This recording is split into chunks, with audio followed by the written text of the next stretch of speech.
Chicago Optic and 100 Thieves. Well, those are some pretty big brands, and I didn't talk about it at the time, but I think the ramifications of that happening are huge for the Call of Duty League. And I think they've either changed it or broken the system as we know it, because if you cast your minds back to think about the Call of Duty League before it became the Call of Duty League and still CWL, people were very worried about franchising, right?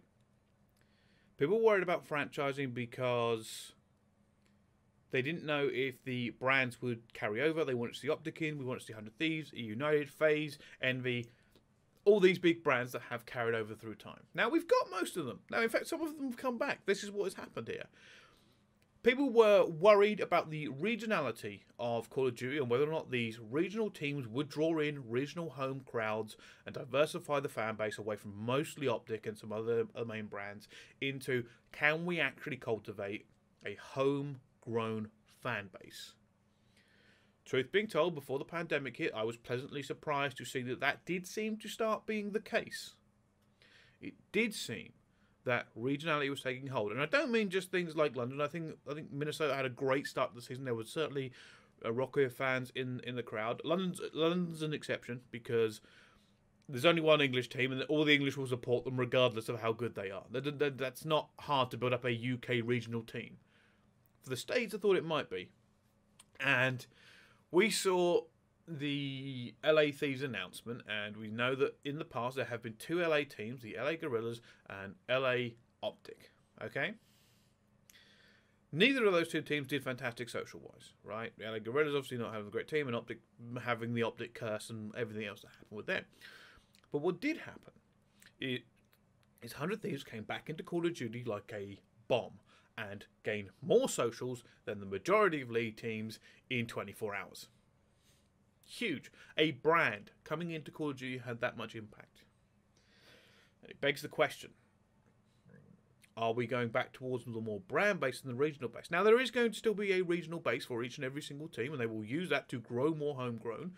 But Chicago Optic wasn't really, like Chicago Huntsman wasn't really about Chicago. It was about the Huntsman and the old Optic, and it was Optic in disguise, right? Now it's Chicago Optic. People go, oh, yep, right, back in with the green wall. Let's go. It's green wall time. Okay? I don't know how well they do in Chicago, but it seemed always to be more about the old Optic method, and it was Scump and Hex and all that, regardless. And that has changed the narrative for the Call of Duty League, because some teams did okay last year in terms of engaging with new fan bases and building a new fan bases, and some teams didn't. And we've always known that players in these teams will drive you towards a fan base more than anything else. We've seen it on the Reddit. People unhappy with the new London team because they don't have their favourite players on. Well, here's the thing. You normally will support London. You can hate a team and its basis, and you can think the franchise is making a wrong move, but you should still probably be supporting that team rather than just the players, because that's what the Call of Duty League wants.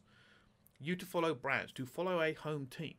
Like in the UK or like in America, I'm sure people in America follow the New England Patriots and love them, and you get new players in and out all the time. You don't switch teams. Some people, more casual fans, may actually end up switching teams for players, but usually you would end up sticking with the same. Same here in the UK, right, when we follow our football.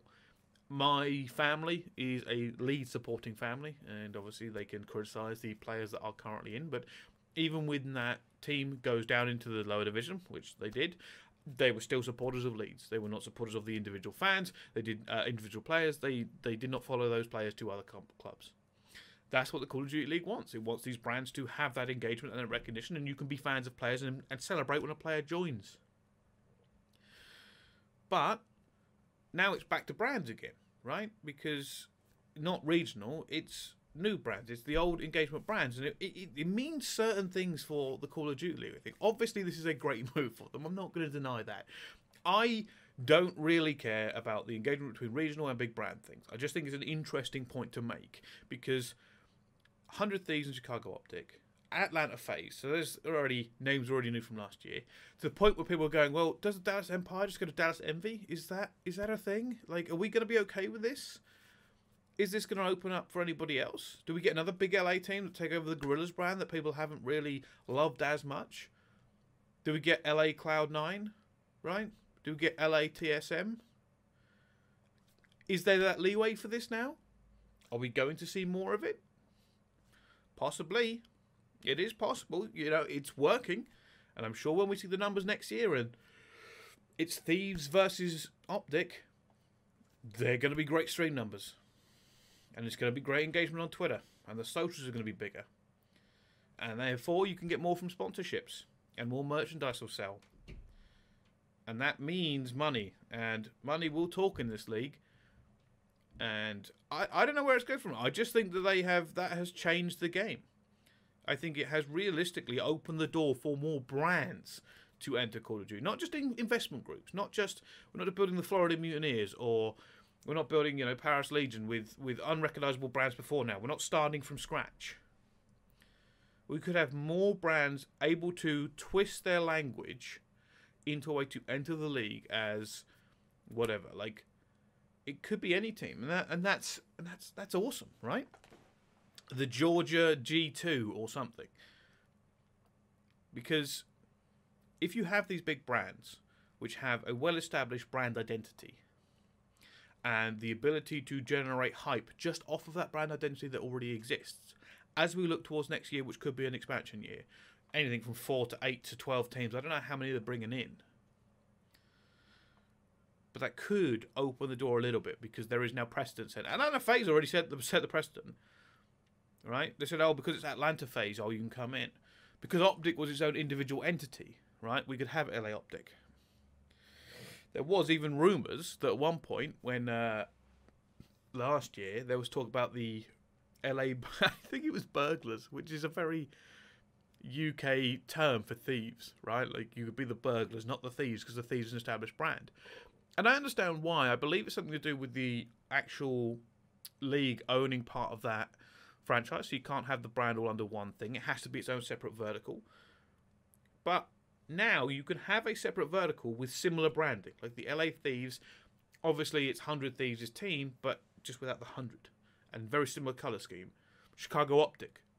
Now, they don't have anything else at the league, but they do. But, you know, that's a vertical. And then you have Atlanta FaZe. Clearly, FaZe is its own entity outside of the Atlanta FaZe. Those two are connected, but Atlanta FaZe will be its own separate vertical because Activision will have their slice. The Call of Duty League will be invested in that franchise as well, right? Can't do anything without the franchise without Activision involved. So it has changed the game. We could see the return of E United, right? I don't know what they would call their team, right? I don't know how on earth they would slot in the Las Vegas United, E United, or however they get it. But there is a chance.